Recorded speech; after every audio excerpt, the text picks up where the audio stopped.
You know the thing in movies where they're like, hey, if you're gonna abuse witchcraft, if you're gonna abuse your powers, you're not gonna have a good time? Yeah. Same thing for watching this film. You're not gonna have a good time.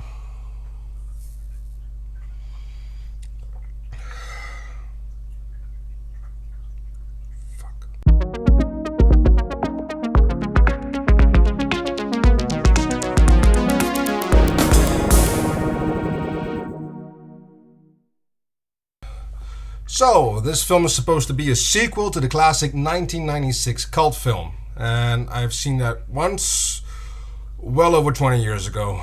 I don't remember much, if anything at all, really, but I don't think that really matters anyway, because whatever connection this film has to the original feels really shoehorned in, and it only leads to a 5-second cameo just before the credits roll. Seriously. It only feels like they put it in just so they could call it a sequel and hope that would bring people in. Because this film has very little else to offer.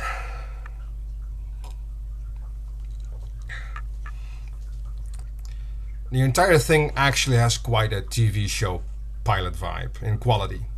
And I don't mean like the one they show on TV, but the one they show executives in the hope they are allowed to turn it into a proper TV show. The film starts out with 3 girls convinced they can do witchcraft because the movie only shows that they can't do anything because they lack a 4th person. Because each person has to represent north, east, west, or south, and they don't have a west. So cue the arrival of the new girl in town, Lily, who just moved into the home of her mom's boyfriend, who is played by David Duchovny, which is Mulder from X-Files, which I thought was really nice. And the guy has 3 sons.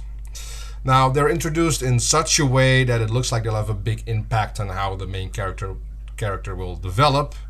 And each son does get a small moment in the movie with her, which feels like it should be going somewhere later on, but it just doesn't. They're just window dressing for a few scenes, and you could remove them entirely, and you'd have to tweak very little to continue the same narrative the film already has. Anyway, one of the first problems this film is eager to show you is both its pacing and, well, basically just taking its time to develop things naturally. Through an accident, the main character meets the girls really quickly and they ask her to join their witch coven. And she says yes to that, so they get together and they try one thing and they immediately unlock a very advanced technique without practice, which they actually mention that they did that, and from that point onward, they are instant masters of the Wiccan arts.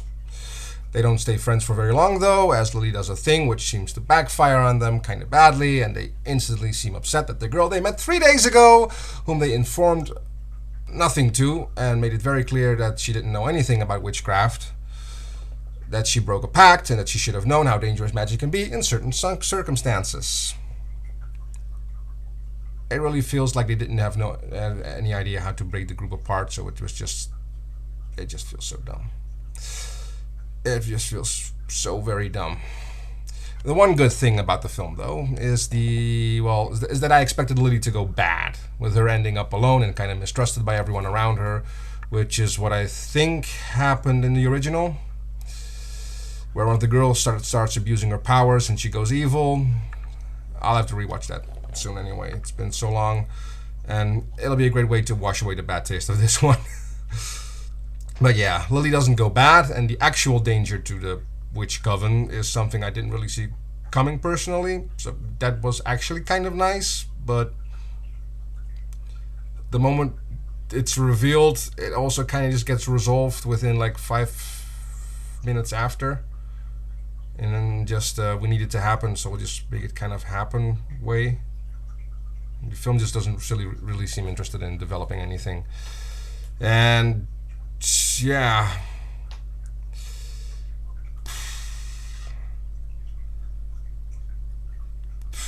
And then the ending. Oh boy, the ending. Like nobody gave a fuck. Just nobody gave a fuck. Absolutely nobody.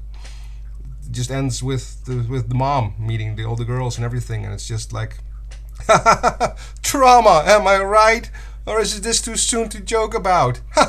Yes, it's too soon to joke about. Oh, trauma. You know, honestly, Blair Witch 2 is a better sequel than this one. And I know this film had some criticism about being woke and all that shit. And as one of the girls from the Witch Coven was a trans girl, and to this film's credit, it's just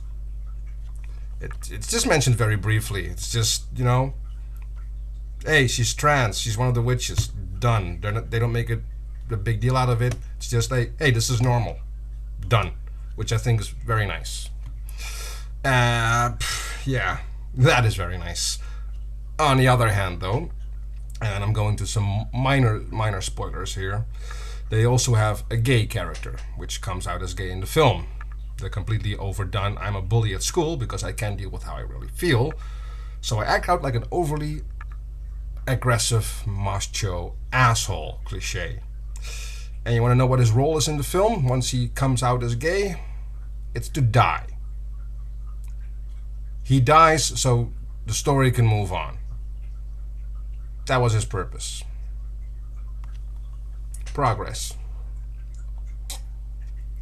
So yeah, I wasted my time so you don't have to. Yeah, this isn't enough to forget about this. I'm gonna need more apple juice. See ya. Oh yeah, and before I forget, because I just watched the first one recently, this one just came in,